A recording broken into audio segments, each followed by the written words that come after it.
We are going 30 years into the past with the first ever WWF in your house. Welcome back to Fog Wrestling. 14th of May 1995. 2025 has been a very dark year so far for wrestling. We always hear the comparisons. Oh, it's still better than this era, that era, and that era, and this. One of those eras is the new generation era. Now, fun fact, I'd never actually watched this pay-per-view before. I'd watched from September 95 right through to pretty much the modern day. Like a couple of days ago Raw. That honestly, now yeah, there is a few episodes here and there, especially in the Ruthless Aggression era that I've not watched fully. But yeah, does that make me a shared wrestling fan? Maybe. Honestly, every Raw from 95 right up to the point we are at 2003, I've watched in full. Then when I was growing up, I've watched pretty much all the Raws. Especially like late 2000s up to about 2013. That's when I stopped, and then I got back into wrestling about 2015. And honestly, I mean, there has been a few years on and off, but I mean, out of 30 years of Raw since 95, I've watched at least over 20. You know what I mean? So I have a lot of wrestling experience under my belt. Folks, what we're going to do is begin. So you get the pay-per-view intro. I actually like this pay-per-view intro. It was very old school. It was very 90s. And it just shows you, like, we're in 95 here. But see the difference between the years. Like, you go forward 2 years, right? Or 4 years. Or 10 years. There's a massive difference. Like, you see if you go 2 years ago, WWE 2023, well, there's no fucking difference, man. Doesn't feel any different. Like, yeah, there might be different champions and shit like that, but for the most part, the more things change, the more they stay the same. I like this intro though. Vince and Doc Hendricks introduce us. We're in Syracuse, New York. Some lucky fan will be getting a house in Florida. So we'll see who wins that later on. But yeah, good wee introduction here for Finny Mac. Love a bit of Vince. Can't complain. Now, there was a dark match before the pay-per-view actually kicked off, and it was Jean-Pierre Lafitte defeating Bob Holly.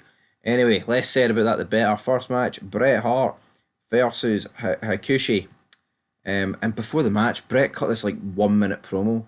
I mean, his music did play halfway through it, so he had to kind of like speed it up, but it was, even something like that, right? Which I'm not going to sit here and pretend it's like the greatest thing ever, but a promo for a match, how fucking, refreshing. Today, there's no promos for the matches, it's just people go out and wrestle a fucking match. Backstage, Jerry Lawler is watching on the monitor. Obviously, he will be taking on Bret later on tonight. Bret wins. It was the longest, it was almost the, well actually no, it was the longest match of the night. It was the longest match of the night. It went 14 minutes and 39 seconds. It was decent. I mean, it was quite slow, but that's kind of just the way Bret wrestles. I mean, Bret's over here. There's no two ways about it. He then jumps down from the apron and twists his knee. King is very, very happy about this.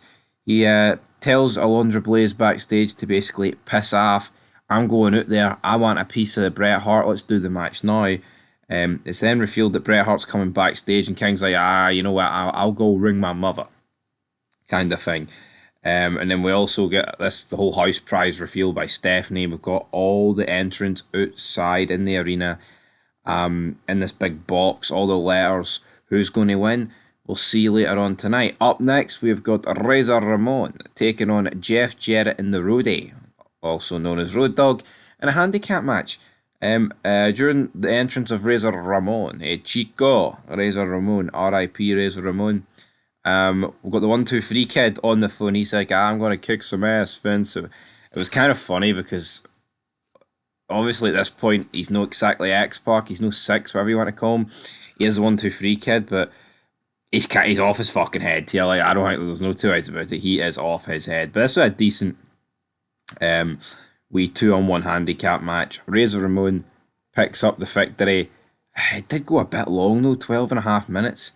It was quite fucking long, damn it. I enjoyed this though. This was pretty good. Um, then what did we have after this? I'll tell you what we had after this. We had some guy, right, coming out saving Razor Ramon, and his name, I do not even recall in the slightest what his name is. Just one of those, he was Portuguese, one of those generic new generation guys that didn't really amount to anything. But yeah, Razor Ramon, I thought there was some good psychology in this match. I enjoyed it for the most part. King is then backstage. He's arguing with the WWF president. He's like, I want him fucking now. I want Brett. I want Brett right here, right now. We'll have to wait and see how that goes a wee bit later on because he's not getting it right here, right now. Then it's Mabel against Bomb Squad Adam. Now at this point, well, this guy's Adam Bomb. This is a King of the Ring match, qualifying match. Now, right, Mabel at this point, this stage of the game, is no king, but he will, of course, he will win this King of the Ring and become King Mabel, which I didn't really rate as a gimmick, but this match lasted less than 2 minutes, squash match. But that's all it needed to be. Razor Ramon's backstage, he introduces Savio Vega. So this is the first time Savio Vega was introduced on our screen. Decent promo for Ramon. And honestly, just Razor Ramon introducing Savio Vega here is genuinely better than fucking WrestleMania these days. Can someone just work it out? Seriously, like what is that all about? Up next, we had Owen Hart and Yokozuna with Fuji and Jim Cornette taking on the Smoking Guns in the WWF Tag Team Championship match. A bit of interference for Fuji and Cornette. I mean, a decent tag match. Yokozuna at this point is really beginning to slow down. Owen Hart and the Guns, they can all work. It's weird to think that Bart Gunn, Brawl for All, he's going to do this, he's going to do that. Not very much, brother, but yeah, Owen and Yokozuna win. Owen Hart, dig it, sucker. Then up next, we've got a Kevin Nash promo. Backstage, he talks about how today's Mother's Day, and if you know him well, you know that his mother sadly passed away around Christmas time last year. He's dealing with that. He calls Sid a psycho. Sid doesn't like being called a psycho. But, I mean, it's Kevin. It's actually incredible to see how young Kevin Nash is here, by the way. Like, I know it is 30 years ago, right? But even when he came back in like 2002, 3, hell, even in fucking like 2000, Nash had aged. See here, he's got a really young fucking face on him. It's mental, but what age is Nash here? Nash must be near approaching mid-30s here, like, so pretty insane. King then cuts a promo before his match against Bret Hart. He introduces this woman who must be about, mid-20s, pretends it's his mum. He's a funny commentary for Vince and Doc Hendricks. Oh, we do know it's not his mum. He's like, oh, maybe it is. Maybe she just uses good health products, face care, all that stuff. And McMahon kind of just looks at him like he's a bit of fucking shite on the bottom of his shoe, which I thought was pretty good. Fan piece of ass, you know what I'm saying, boy. Right, Bret versus King.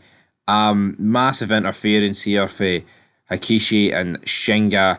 Jerry Lawler actually defeats Bret Hart, and it was promised that if Jerry won, his mum would beat up the pile of skin and bones that is Bret Hart's mother. We didn't exactly get that, which was pretty unfortunate. But Bret managed to get the upper hand here. A wee bit of interference.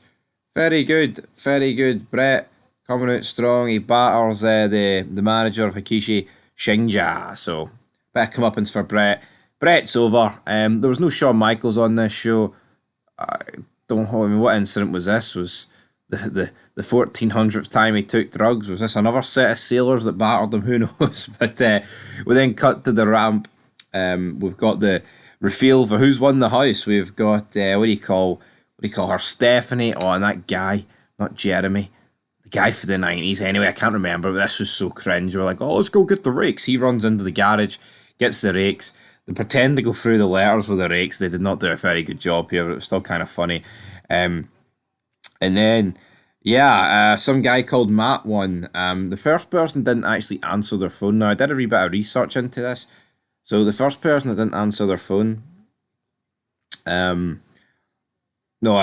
person that won was like 11 years old. They got the house, the family got the house, and then they sold it 6 months later for $175,000. So I mean, I'd say for back then that was good money, but imagine they kept on to it just shows you how fucking crazy, like how long ago good wrestling was. And I'm not saying this is great, but it's around the period where you got good wrestling.